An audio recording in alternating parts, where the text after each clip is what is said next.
all for having me. You have no idea what an epic journey it was to be here in person, so I'm super grateful to be here with you all. Today, I just wanted to talk about a project that we've been working on for the last 3 years. My graduate student, Lydia, is here, and she's been on this project the last 2 years. And Erika's right. It's okay, I got it. And I wanted to acknowledge that this project is a really big one. So we're actually part of a really big team. We have a huge part of our research team at the Universidad del Norte in Colombia, under Catherine Palacio. She's a research professor there, or a professor. And then we have colleagues that we've been collaborating all over the world. And as you know, because of COVID, this has become even more important. So the list actually got longer during COVID because we couldn't travel. And then we have a ton of students who have been involved on the project. The most recent ones are here. You can see in Colombia, we have a really big team, and most of those students are actually undergraduates who are working on some of the research you'll see today. So just as an overview, I want to talk about the main part of the project, why we studied this in the first place. And then I wanted to say also that there's a secondary theme in all of this research, and it's about interdisciplinary research, right? About collaboration across different data types, different disciplines, different epistemologies, which also leads me to the project that we're working on with UARC after this one, well, simultaneously, but is also the inspiration for that project. So the main idea of this is that when people flee, they have to go somewhere, right? And we often think about what forced migration looks like, and refugees' journeys and all different parts of this forced migration experience, but not as much attention is paid to what happens to the host communities. And so we think, we're all over 80 million people displaced in the world now, and all of them went somewhere. And so what we wanted to think about was host communities that, without much notice, receive a sudden influx of people that they didn't expect, and how they cope with that. And the importance of this is that if you don't think about how the host community copes, the more likely they are to then become hostile to migrants, right? Everyone gets tired of guests over time. I mean, I don't like people to stay in my house for more than a few days before I start to get annoyed. And so imagine, right, 1 million people in your city and what that's like. So we wanted to think about the demands that places on infrastructure, on society, and on government broadly, these three sort of bins, and how we can support both migrants and host communities so that they can host for longer before they run into social instability. The motivations for this project actually come out of Lesbos, Greece, which is a case that everyone's familiar with. Even if you don't know that you know Lesbos, you know Lesbos. Lesbos was the epicenter of the European migration crisis, which is relative, of course, but the term that the media used, right? And it really rose into prominence in the media when Alan Kurdi's body washed up on the shore. His family was attempting to cross from Turkey to Lesbos. So Lesbos is one of the closest parts of Europe to Turkey. It's only 5 kilometers by sea. So you can actually see the landmass when you stand from one side to the other. It just looks so close that people cross, and of course, the number of missing and people who have died crossing just that small strait is enormous. It's a big crossing. And the people in Lesbos have actually seen refugees crossing onto their island since the 80s, when the UNHCR started tracking the numbers. Just a few, right? A few here, a few there, a small boat arrives, and it's never been a big deal. No, there was no humanitarian response. Right? The locals would just, get them off the raft, bring them in, give them clean clothes, and then send them on the way to mainland Greece, and Europe would sort of deal with it. But then in 2015, that number rose significantly. So the island of Lesbos is only about 80,000 people. And I'm out of the context here, but that's actually about the size of the town that I live in Virginia. It's 80,000 people. And in the course of just about 6 or 8 months, 1 million people went through that island. 1 million. And so it basically, I don't even know what that would look like. If 1 million people walked through my city, I don't know what that would look like. But they went from this really humanitarian response where they were just trying to cope and do the things they knew how to do, but now on a larger scale. And the international community hadn't responded. So you have fishermen going out in boats and pulling people out of the water, and they were giving them the clothes off their back. Meanwhile, Greece is also going through its own economic crisis. And so the Greek people didn't really have that much to give. that they were trying to feed them and transport them. And then later, the international community starts to arrive, right? And it actually turned into quite a mess because they made so much news about it that these little pop-up organizations began to respond, and you end up with this really chaotic humanitarian response. So at first, the Greeks were really relieved that the UN, like the international community, showed up. But then all of a sudden they were like, why are people still suffering? Why are they still sleeping on the streets? Like, why are they still sleeping in front of our children's school? And our tourism industry has been devastated because there's life jackets. No one's cleaned up any of the trash, like all of this stuff. And now they can't even transport their refugees because that's considered human trafficking if you drive them from one side of the island to the other. And so they lost control. They didn't have a place anymore. And the NGOs told them to go home, just go home and we'll take care of it. But then they didn't. And so you have this community who started, and they were nominated for a Nobel Peace Prize, and they got the Manson Refugee Award, and they were nominated for all these awards for humanitarianism. And just about a year and a half later, they are so anti-migrant. It's just really, they hate NGOs more than they hate migrants, but just so anti the humanitarian response, to the point that about a year and a half ago, there was a doctor's van, a Red Cross van with the Red Cross markings and everything, leaving one of the refugee camps, and the locals stoned it. This is the same people who are giving the clothes off their backs and going into the water and saving them now are stoning a van of doctors. And when the refugee camp burned to the ground in October 2020, they literally formed a barricade so that the refugees wouldn't come into town. So our interest sort of stems from this, like, it's an extreme case, you know, the super humanitarian response or the super anti-migrant response, but how did they make this journey? And could this have been stopped at any point? Was there some sort of intervention that would have kept them as good hosts to refugees, especially when they were passing through? And so we continued this research in Colombia. Colombia has received a massive number of Venezuelans that the world really doesn't notice much of.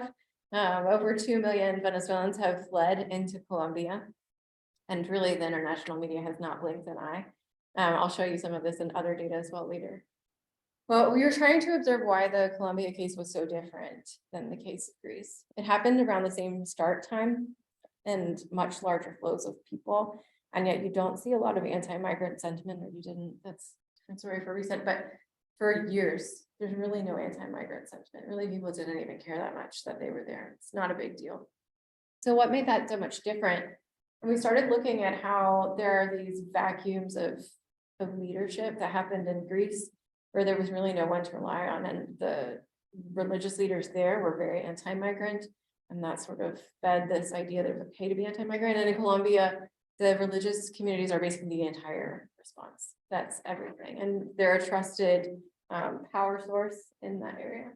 And there weren't as many rumors. So in Greece, we saw rumors go from, you know, the refugees are just here to take advantage of our hospitality. It's because we're too nice that they're coming here, to all of the NGO workers who are working in Lesbos right now are actually criminals from Europe who were sent here to serve out their time. And so not only are we hosting refugees, but we have all these ex-cons here who are NGO workers, right? That's where rumors went, because there was no coordinated effort to communicate anything that was happening to the local community. Whereas in Colombia, you see the Ministry of Migration, the Migration Colombia, doing all of these public talks. They're very clear, like, here's what we're handling well, here's what we're not handling well, like, here's what our plans are, and coordinating with local leaders. And so the other thing that's very different, of course, is that Lesbos is in Europe, and Europe has this perception of what is a standard of living. And when you look at Colombia, a lot of the places where people end up when they've fled are in informal settlements and among the poorest of the poor. And they were in Colombia, like, yeah, but we don't already have anything. Like, I don't know how I'm going to feed my kids today. What's one more mouth to feed? It's already a problem. Whereas in Greece, it was we don't have anything already because we're suffering because of EU policies. And so we can't possibly give any more.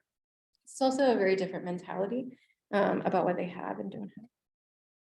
Okay, I didn't actually ask how long I'm supposed to talk. When you start to fall asleep, how long are. And so overarching our study are these 4 main goals. We're trying to sort of establish this context for absorptive capacity. So how do host communities absorb, and like along what dimensions are we trying to understand that? Empirically, we're looking at 3 case studies, which I'll talk about in a minute.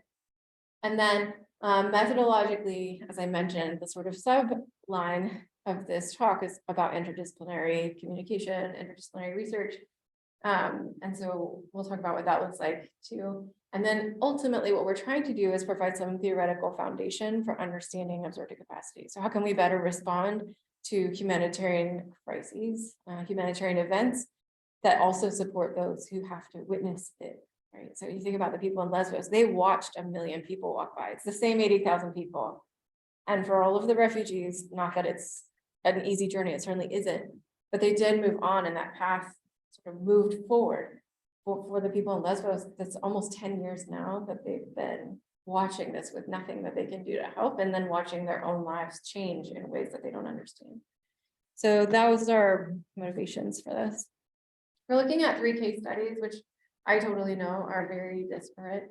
The Colombian migration is mostly Venezuelans. We've looked at other groups as well in Colombia, probably for a future project. And there's still to this day, even though the government has shifted quite a bit, low anti-migrant sentiments. You don't see a lot of xenophobic outbreaks. It's kind of a small bubbling.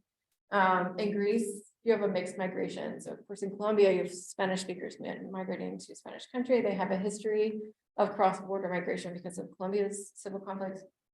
And in Greece, you have a lot of mixed migration. So you hear a lot from the Greeks, and this is retrospective, of course, that they sort of passed up the good refugees, that when the Syrians came, they came with sick families, and those were actually refugees. But now that most of the people are coming from Africa, those are just economic migrants who are coming here to take advantage of us. And so there's also this, cultural disconnect and a misunderstanding of why people flee. And you see really originally low, but now very high anti-migrant sentiments and actions, even to the political level. And then in South Africa, you have mixed migration and super high anti-migrant sentiments. And again, this is also because when people flee, they flee to informal settlements where they're sharing low resources already. And that has caused some problems and inspiration for our next investigation. We have a working definition of absorptive capacity. I think it's sort of intuitive what we mean, but ultimately through all of this research, what we've thought about is that actually absorptive capacity isn't about equal sharing of things, right? It's about proportionally sharing things. So when we think about what the people in Lesbos need to feel like their life is as it was, or at least close, it looks a lot different than if you're talking about people who live in informal settlements in Colombia who already didn't have a lot of things.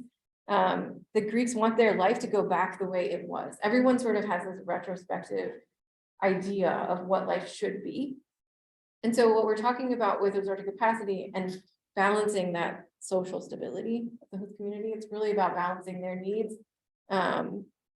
regarding what they think it should be, right? Like if I think I should be able to go out to restaurants, then that's part of my ideal status quo. So it seems like a really silly thing to be like, oh, people are suffering, why do you have to go to restaurants? But it's also the psychology of being able to host so many people for so long and then never knowing if you're going to be able to take your kids to school without stepping over people while they're sleeping in the street. And I fully agree that, by contrast, what people are suffering. But the idea is that there is some absorptive capacity. A society can absorb a certain amount of what's called a crisis, some sort of humanitarian event, and then there is a breaking point beyond which they can't anymore. And so it's not really that they can't go to the restaurants. That's not the point. It's that they name these things as that breaking point. But now I can't live my life as I thought I was going to live it. And so they sound really petty, honestly, at the surface. But what they're trying to say is that really we did as much as we could, but now we've been asked too far, right? And it tips that balance point. Okay, so we're trying to develop a framework, and one of the frameworks that's sort of come up is this time component, that absorption is something that we really have to look at over time. And we have social infrastructure and governance dimensions. But one of the things that we use to structure this vaguely into a framework is the theory of moral panic. So there's a theory of moral panic that essentially, this would be like if you're a child of the 80s, we came to fear vans with no windows because we were told that children, all of them kidnap children. And so when you would see a van with no children coming down the road, you'd be like, oh my God, it's kidnappers, right? Like it's a utility van. But we came to believe that that was actually a serious risk, even though the incidents of people being kidnapped at all, let alone in a windowless van, were very small. So it becomes this moral panic, not a real panic. Does that make sense? And so one of the things we were talking about with this idea that there's this threshold and beyond which we tip. And it's very hard to come back from that, to take a host community and be like, no, let's all agree the migrants okay now. It's hard to come backwards from that. And essentially what happens is that people develop narratives in an uncontrolled system about migrants, and it becomes its own moral panic, which I think we can look around and see in all kinds of migration situations, right? Migrants become scapegoats for crime. They can become scapegoats for all kinds of like health crises, like introducing bad elements to some sort of society. It's nothing to do with migrants. And maybe a migrant to this community made, a minor infraction. Maybe they littered by accident, right? Like a piece of trash didn't make it into the trash can and dropped. And everyone's like, oh, they're all dirty, right? They don't even care for our community. But these things become escalated to a point where we can't walk them back because someone's like, no, my friend said that her friend saw someone being assaulted by. And so this idea of moral panic follows certain stages. And the first one that we've identified that's really important is denial. That essentially a lot of these things are happening and the government chooses to pretend like it's not happening. And this is a strategy, of course. Then it happens and like, oh, we didn't know. So the United States government, with the biggest, surveillance entity in the world, didn't know that hundreds of Haitians were going to end up on the bridge in Texas. And so they rounded them up with horses. I just don't believe that our surveillance system didn't know that Haitians who were traveling from the entirety of South America made it to our border, congregated on a bridge, and we suddenly were like, oh, it's crazy, we didn't know. So we were just reacting. We call this the denial stage. There has to be some notice that something's going to happen, even in Greece, that there was an increase in the arrival of people. Someone knew, they just didn't say anything. And then there's this other stage that we've noticed across all of our cases that we call dismissal and distraction. Essentially, in the Greek case and the Colombian case, they're like, hey, did you notice there's a bunch of people coming over the border? We're like, no, it's fine. We got it under control. Don't worry about it. It's no big deal. And so the things just go on, right? But then it rapidly becomes out of control. We end up in this increase of arrivals, and because of the dismissal, distraction, like, no, you're just imagining it. I originally called it gaslighting, that locals start to feel abandoned, like the government didn't listen to them.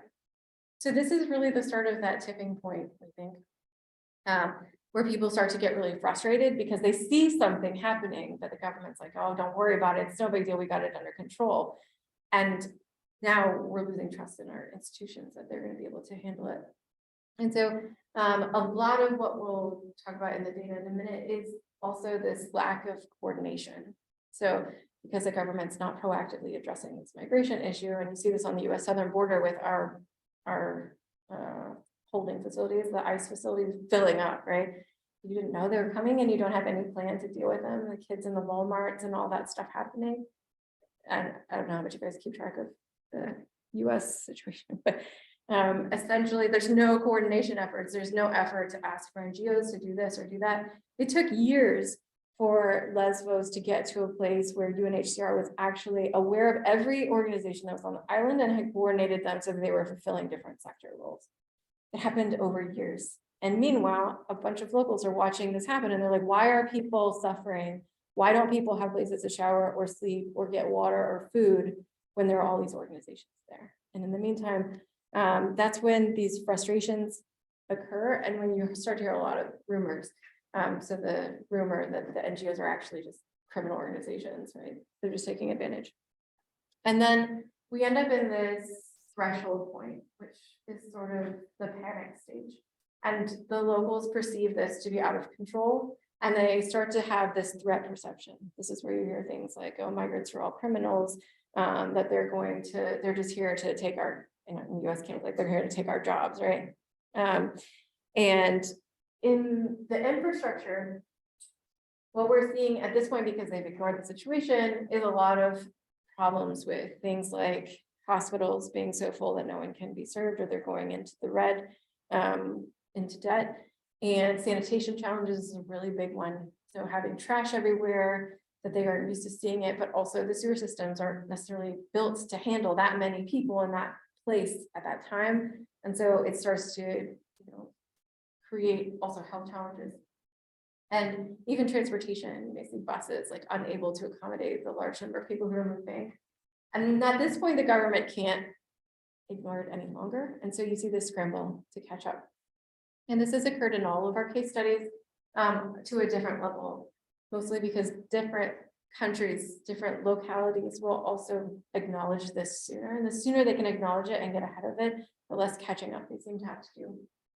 And then in this time phase, we end up in this coping phase. This is where we're socially unstable. But in the Greece case, you end up with locals who are super anti-migrant, staging protests, stoning doctors' vans, even raising up political parties that are very anti-migrant. And the government starts to try and coordinate quickly. So in Colombia's case, this phase looked like a temporary protection status being offered to Venezuelans that lasted for 10 years. That was their coping mechanism. But honestly, they were ahead of the curve, so they had time to actually think about this. Whereas Greece went to a fully securitized process to the point they wanted to build a wall in the sea. They just full on like, don't come. And ultimately that split becomes that new normal. So this is where people live in this state of wherever they are. I don't think most Colombians believe that most Venezuelans are criminals, but most Greeks and Lesbos at least do believe that there's a high potential for criminality from migrants. Okay, that's a lot, I know, but it just gets worse. So I mentioned again that part of the underlying thing here is that we've got a lot going on in terms of data. Whenever people hear this about our project, like, oh my gosh, it's so much. It's so much because we love data, we love methods, and we chase the data that helps us answer the question. So we aren't really married to one data source or one methodology. And COVID really changed a lot of this for us. So our original plan had a lot to do with interviews and fieldwork, which became impossible. And so we started looking at other things. So we continued to do interviews in person and in virtual, but then we started mining newspaper articles from local newspapers, which is a media framing of what was happening, but also gives you a sense of what was important to people. And also you can see these shifts from, hospitality, where we're worrying about the conditions of migrants, to suddenly the migrants are criminals and then we deserve reparations. We also started mining social media, looking at Twitter, which is its own framing, tracing humanitarian funding to see exactly how these networks of humanitarian response evolved over time in response to the initial wave of people, and then conducting surveys in all 3 countries and developing not just computer simulations, but other kinds of models as well. So I probably should have prefaced it was in the name, but we're a modeling and simulation center. So data modeling is our skill. And so across our 3 countries, we have a bunch of different people who have expertise in these, and a ton of students who are working on it. And all of these different data sources and methodologies are right now being triangulated to come up with insights that measure from different angles. So I wanted to talk you through some of these time frames that I was talking about. And so the first one, looking at the response, some of these are from interviews and some of them from newspapers, but essentially in this phase of dismissal and distraction, you see a lot of people talk about there were no plans.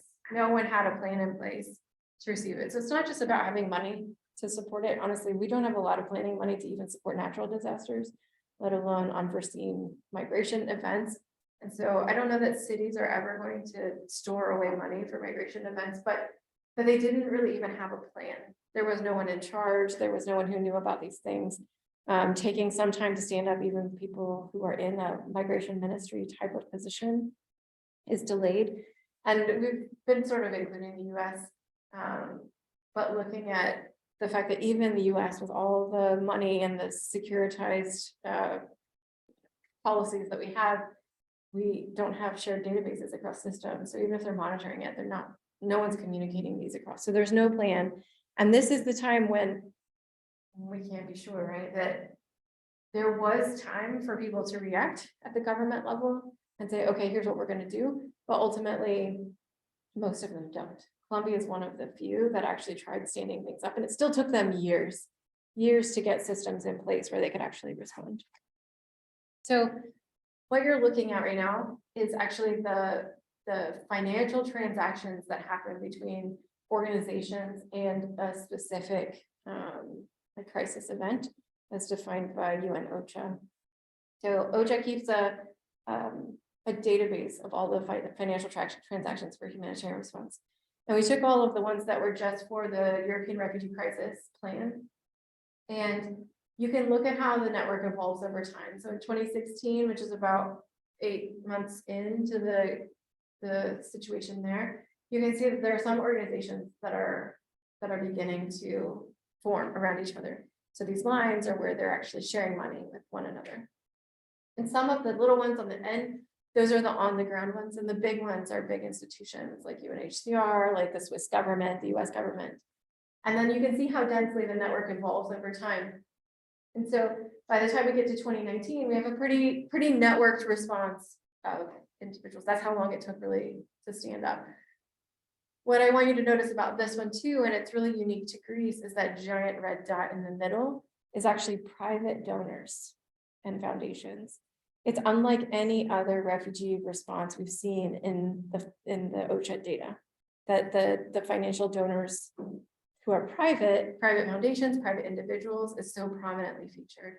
And all we can think, this is up to your interpretation as well, is that part of this has to do with the fact that it's Europe and people felt really invested in this thing. You also don't see a lot of those pop-up organizations in other places, that people felt like they could on their own become an aid worker of one or two and help out Greece by, crowdfunding on Facebook. Says a lot about that particular response situation. And so then when you look at Colombia, relatively same time frame, remember that these two events happened around the same time. So 2015 is the start date for both of them. And in 2017, there's two connections on just one organization is connected to another. And you can see how slowly the Colombian network evolved over time. And for comparison, it's about a third in dollar amounts, a third the size of the Greece response. And that giant red dot in the middle right there, that's the United States. Ultimately, the United States is funding the vast majority of the Venezuelan migration into Colombia for obvious national security reasons. It's not humanitarian. But the other one over here is the European Commission's Humanitarian Aid and Civil Protection Department.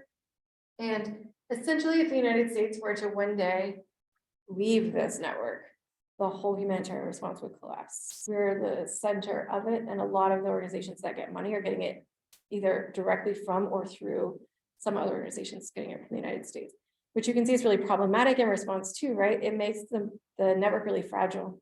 So the United States could elect a new president, which we did actually during this time, who doesn't care about migrants at all, no migration issues, and could have completely pulled us out of this, and it would have collapsed the humanitarian response there. So this is just a different angle to look at how humanitarian response looks in these host communities in ways we may not perceive, right? This is just the financial transactions. And so we also have been looking at newspaper articles, and Lydia can tell you more about this, because she was really heavily involved in this project, but we collected local newspaper articles from a newspaper in Lesbos, starting from 2014, right before the event, and then up until the largest camp in Europe burned to the ground in 2020. And we've qualitatively coded these content analysis style.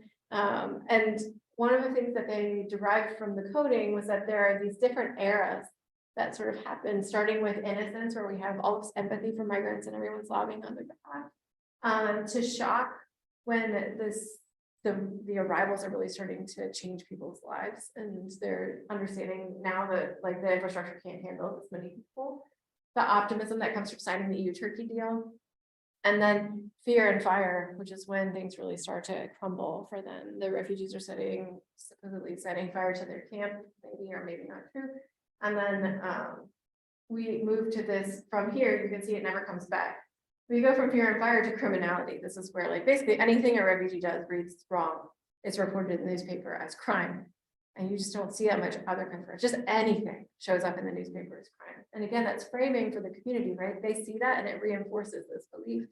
And then we move into securitization, the policies we were talking about earlier, and now into a phase where locals are trying to get reparations for their loss of business, for the loss of property that it's been taken over by refugee camps. And so they're seeking out reparations. And these are just a few quotes to give you some context from the newspaper articles that we've coded.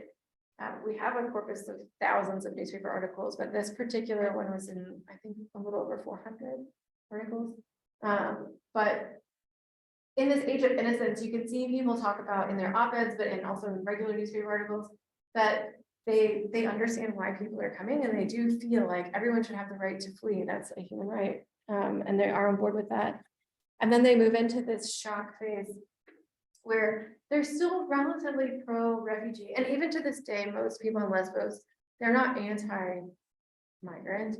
They're really anti being the place where migrants land, which I know is a fine line, but they just want their life to go back to normal. They understand why people flee. And so they also, in this shock phase, you have an island of 80,000 people who's actually closer to Turkey than they are to Europe. And they feel this tremendous identity about holding down the frontier of Europe. And so why are they doing the bulk of all of this work and Europe's doing nothing? They're sitting there and basically Greece is handling it all for them. Why are they responsible for it? And that happens in this period of shock. And in securitization, of course, maybe you've heard about the wall they tried to build in the sea. But also Frontex steps up its operations. So the European Coast Guard starts a lot more apprehensions. And essentially, this is where policy starts to take form, right? We take this idea of migration and people's perceptions now that it's a really big problem, and making it into policy solutions, which include encampment in these cases. Okay, so we have qualitatively coded a ton of newspaper articles, 400 in the Greece case, and I don't know what the Colombia number is, you know, it is like 600, I think, in the Colombia case. And what we're trying to do now is see whether or not the code frequencies are statistically valid. So these errors that I pointed to, can we show that across coders that there is actually a transition point? So you're using statistical analysis to look at these different transition points, and you can see here this statistically significant increase in code frequency happens in the era that they call fear and fire, just as a sort of validation mechanism. And this is true in Colombia as well. So we're seeing the same types of statistically significant change, but in this code appears about geopolitics. You can see that they talk about it at first, but actually, unlike Greece, where it went up, in Colombia, it goes down. And we have coded from 2015 to 2020 data from Greece and Colombia along these broad topic areas of geopolitics and migration. And we're trying to compare to see if there are any similarities across cases, even though the conditions are very different, to see if these responses do fall along that timeline. So again, we're doing what's called change point analysis to detect these different changes in code frequency, which is getting to a different thing that I'm getting here. So we can't qualitatively code all the newspaper articles that exist. It's just not possible. So we also can't test any cases that are outside of our cases. I mean, it took them the better part of 1.5 years to hand code 400 articles. It's just not practical anymore. Okay. We have to code them, and we have 2 coders who compare the numbers to make sure that they have that coding agreement. And if they don't, then we have to go back to those years. It's just really difficult.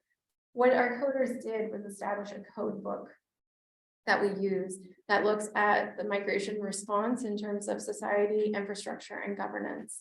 And we have these different subcodes that go in it. What we're doing now is trying to use their hand-coded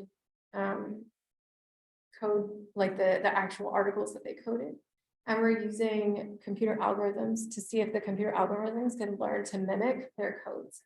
So we're still in the process and we're getting really close, but we were just talking today about how these natural language processing algorithms can do all kinds of fancy things. Ours is taking longer because we're trying to mimic their codes. So if we just set the NLP loose on all the articles, it would come up with something that we could interpret. But the point is that we had human coders who know the context and who knew the actual, like humans, right, actually could read these articles. Coding, we're trying to mimic their analysis along these code structures. And so we have these different types of algorithms that we're using that are coming up with similar change point locations as theirs. But again, we still have some work to do in that. And this is where our biggest push is right here, where we can see change in the migration and geopolitics codes along the different natural language processing algorithms. And so finally, we're trying to take all of these different data sources, Twitter and news and what the NLP, the natural language processing is doing right now, and put it together to see if we can triangulate this. Of course, interviews show us one piece of the puzzle, right? And Twitter shows us a whole different mediated piece of the puzzle, and news is a whole different mediated piece of the puzzle. And since we can't know, because we can't go back in time and ask people then, we're trying to use these different things to piece together whether or not these threshold points are real. Is it just our perception, right? Are we also falling victim to the bias that we assume something changes, or is it actually there? And all of this we're in the process right now in our final year of synthesizing this. But what we've come to at least understand is that there is a hierarchy of needs. So if everyone's familiar with Maslow's hierarchy of needs, it sort of defines a kind of individual hierarchy, right? Like you're as a person. We're talking about thinking about the community needs. So don't hold me to this, social psychologists. But in Colombia, we can see that there are these narratives that reappear about friction that happens in public spaces, things about human trafficking in the Colombian case especially, and then infrastructure related things like problems with public health, disposal of solid waste, and prostitution. These are common themes that come up in the Colombian articles and interviews. And in the Greece case, and this is from an op-ed, that they basically live as strangers in their own land, right? That they don't know the Greece that they live in anymore. That people could not possibly be integrated. They've gone so far as to say these are nurseries for terrorism, which I don't think has actually been shown to be true ever. And that essentially the locals are displaced by the migrants coming in. And if you know anything about Greece and Moria camp, was the largest refugee camp in Europe, and the Pope called it, he likened it to a concentration camp. It was horrific, and it burned to the ground in 2020. But that was also what locals see as international humanitarian response to refugees. They look at it and they're like, but what you did was Moria, right? This is where like children were committing suicide and people, were like dying of simple things like fires in their tents. It was a camp meant for 2,500 people, and at one point it held over 21,000 people. And their solution to it was a different camp called Characterizing, and it was everyone lived in their own containers. They had lunch and breakfast delivered to them door to door every day, and they had all of these activities. And they're like, "See what we can do. See what you all did." And so this was the great buildup of frustration. And so on the left, you have what you may recognize as Maslow's hierarchy of needs. And that's really for like one person, right? On the right, what we have is our hierarchy of needs. You'll notice that it's sort of upside down, but this is really at the community level, and this is what we're noticing as themes that come up across all of the data types. But that on the base level, really what they need are their needs balanced. So people are willing to sacrifice a little bit of their regular life because they do understand why people are fleeing, and they do understand that it's going to hurt a little bit at first for us to absorb so many people. But they do also need to be able to carry on regular activities. You still need to be able to go to the grocery store to get food. You still need to be able to take your children to school. And so some amount of needs need to be balanced. The other thing is about managing visibility. And so again, it sounds a little petty, I think, when I say it out loud, but a lot of times what shows up in the news articles, even when we were doing field work in the countries, migrants are managed in public parks, and they're kept on schoolyard grounds. And they often, especially in uncoordinated response, will be all over, sleeping on the streets because there's nowhere to go. There's no capacity to absorb them. And so that amount of visibility, I think people do well with at first, but it starts to erode their confidence that the situation is being managed. So if you still have people sleeping out in the rough in the parks, it doesn't really look like the government's doing what it should be doing to respond, and that really factors into their trust in the migration process. The other one up from that is the public spaces and sanitation managed. So a few months ago, I guess early spring, Jose and I were in Necoclí. So Necoclí is one of the towns in Colombia where people assemble to cross the Darien Gap into Panama. Darien Gap is one of the most dangerous migration crossings in the world. And it's mostly managed by cartels, but the government is there as well. And what's really interesting is these places don't really feature in your probably national news, but thousands of people are going to Necoclí and crossing through the Darien Gap to Panama. Most of them are, I mean, a lot of them don't make it because it is one of the worst crossings. And what you see is, because it's controlled a lot by cartels, the city where they're assembling before they cross changes all the time so that it doesn't attract too much attention. But when you're talking to people, one of the first things that you see in Colombia when the city changes, and now all of a sudden you have 3,000 people assembling in a town of 5,000 people, is that they bring in the garbage trucks. So the first thing they do is make sure that all of the garbage is picked up off the street. It sounds super simple, but actually it seems to be really effective in managing host community expectations in a migration situation. So in Greece, you have a life jacket graveyard. It's on Google Maps, you can find it, but every local will tell you it doesn't exist. That's where they picked up 1 million life jackets and put them into a landfill because no one was there to clean it up. And all you could see when you saw Lesbos was a beach full of trash and life jackets that people have cast aside. In Colombia, they seem to have managed this really well because one of the first things they prioritize is cleaning up the garbage so people, I mean, for sanitation reasons, obviously, but I think also because that one simple act can make people think that the government is doing something. So they've got it under control. We're skipping that sort of gaslighting stage. And then in this year, which you don't see in the Greece case pretty much at all, is dispelling the threat or managing the threat. This is a perceived threat, not necessarily a real threat. In Colombia, you have a lot of migration, Colombia town halls where they go out into each of these towns and they're like, here's what we're doing, here's where we're going, like here are the problems, here are the real statistics on crime. And in Greece, basically, they just ignored that it was happening. So these rumors ran rampant. If you can control that threat, it also seems to control the rumor spread and then the outbreak of xenophobic violence. And finally, the sort of pinnacle, I guess, outside the pinnacle of the community status is the status quo. And this is really about just making people feel like their lives can be as they once lived them. Nobody signed up to be a migration host community. And they didn't know that they were going to end up being, ad hoc humanitarian aid workers. A lot of them don't have the ability to even process the trauma that they've experienced when they're seeing all of this, witnessing all of this, helping people. And they live through it year after year, even as the migrants move through. And so trying to move towards reestablishing a status quo for people, if it just means, making a park so that people aren't living in the park that you're not used to, or making sure that the school, your kid's school is not being double used for other things, it is just this kid's school, starts people on this path to where they're like, okay, like my life is still okay, so we can still keep migrants here. So I wanted to take you back to this, and I promise I'll leave this timeline. But all of this is to say that we are working along this timeline where we know that things change, and we're not sure exactly that these are the names or the exact phases, but we're using different kinds of data to triangulate when these threshold points exist. And then thinking about whether or not learning about these threshold points can tell us whether or not something could have been done proactively to understand or to prevent this from happening in the first place. And if it's as simple as bringing in garbage trucks, right, to stave off xenophobic violence, then I feel like that's a pretty easy thing that even an unprepared community could do.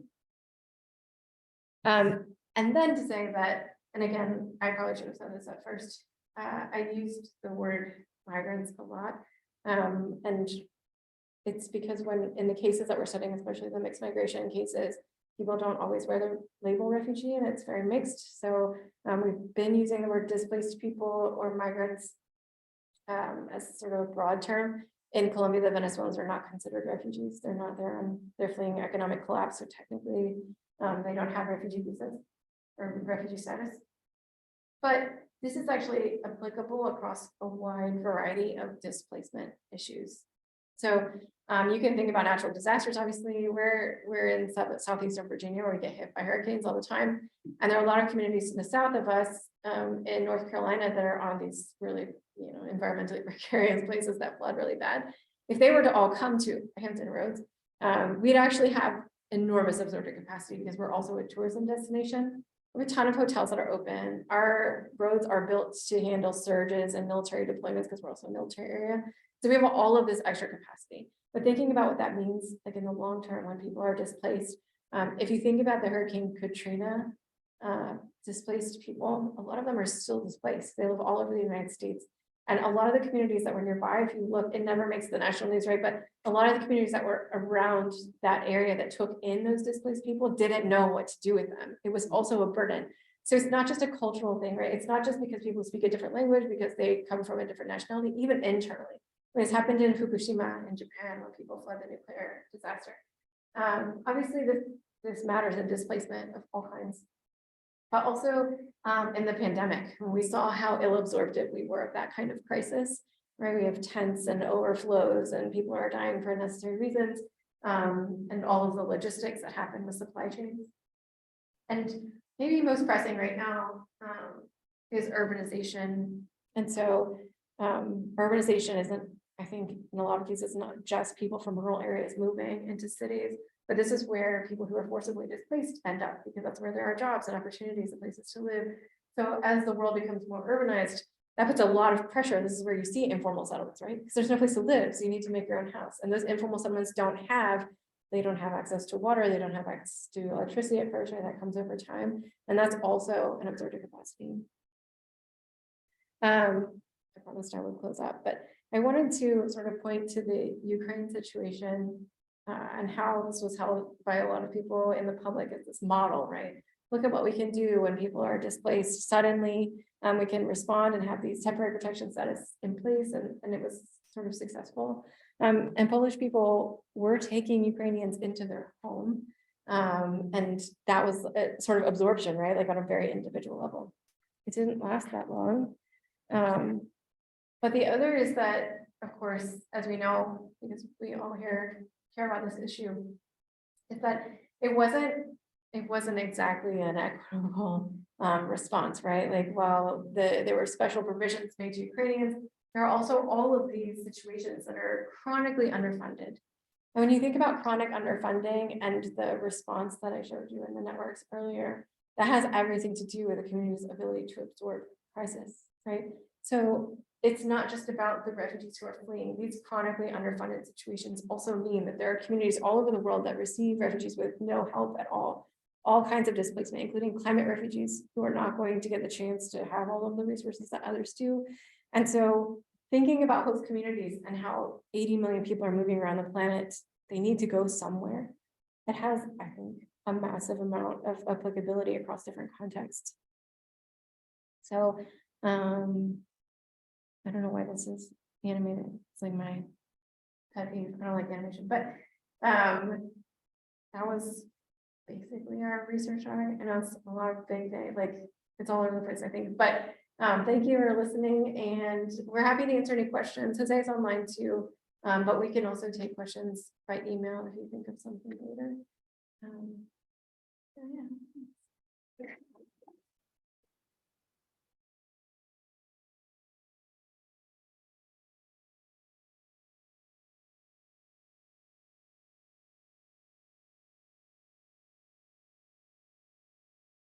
So thank you very much. I would like to open this up for questions, and maybe we'll start with if there are any questions in the room before we go to chat. Thanks so much for the presentation. I was particularly interested in the topic because my exposure to the field of forced migration, that is a research I did about 10 years ago, was on forced migrants and post-community relationship. And this is what I did back home down. And my work was on the refugee camp. So for me, it was interesting to look at your work. I wasn't outside of the refugee camp, let's say. I don't know if it's but I think it's just like a community just and welcome the migrants, because in your case, you said that you don't want to use the word refugees because some of them do not, the situation that you're having, some do not qualify them to the facility. So I'm just wondering, like, and maybe the question I also asked is around methodology, because I'm doing some work around that's cool. But this one, in terms of the method study you use, I know each of them will stand on its own, but which of them you think that really, in terms of the population, really tracking in terms of the outcomes that you're getting? First of all, let's be best friends. Yeah. So I would say, and I don't think I would have answered the same thing a year ago, but I think that the survey results have been the most impactful to me. So we designed a survey instrument that's based on social exchange theory, and people in the tourism, so scholars in the tourism field have done a bunch of studies about how tourist communities receive tourists. So how long they tolerate them. And I grew up in a tourist community, so it really resonated with me, right? We know that we need them for business. We know that. But every time they come, we're like, oh, here they are, like clogging up our roads and everything's too expensive. I can't go to the beach because tourists have the beach, right? And so one of the things that I think the survey has revealed is that same cognitive dissonance that I feel like in the tourism community as well. I know why they're there. So people in the surveys across all 3 countries, basically, like South Africa is a little tricky. It's a very different context, which is why we leave it out of these a lot of times. But mostly people are accepting as a person, right? As a person, I can see a refugee and I'm like, oh yeah, no, I know why you fled. I can see you're a good person, you know, like it, but then you ask them these macro level questions and they're like, no, like migrants cause crime. But their answers don't always agree, because I think what you're seeing is something that's tied to that media framing. Media frames for us a way that we see the world, right? And so when all of the Greek newspapers are telling you that there are all these crimes, though, crimes are being committed by migrants, I can meet someone one-on-one and be like, oh no, you seem like a lovely person. I'm so sorry you've suffered this journey. Let me help you. And then still think, apparently, that really not in my backyard, right? And I think the survey has shown, because it's become really difficult to analyze the survey response, because it's like people have 2 things inside of them. When you ask them, and we can hear this a lot in our interviews before COVID, that they're like, yeah, no, I feel the refugee. I know why they're here. And I'm proud of the fact that we receive them and we do it so well. We're doing this job for Europe and we're amazing. But also they make, you know, crime, all of these things that are really conflicting. It's really come out for me in the surveys. But I would say that Jose, even if he's going to stay muted, I don't know. I think is most energized by the natural language processing potential, the ability to start quickly looking across cases. So we've been so focused on these 3 to see how well these thresholds actually hold over other cases. And the fact that the Twitter data, which is again its own bubble, is starting to show some correlation with the newspaper data. So there's definitely this perception that exists in the like anti-migrant sphere of media that I think he would say is probably his most interesting finding. I don't know. But he's an engineer and I'm a social scientist, so I don't know if that also affects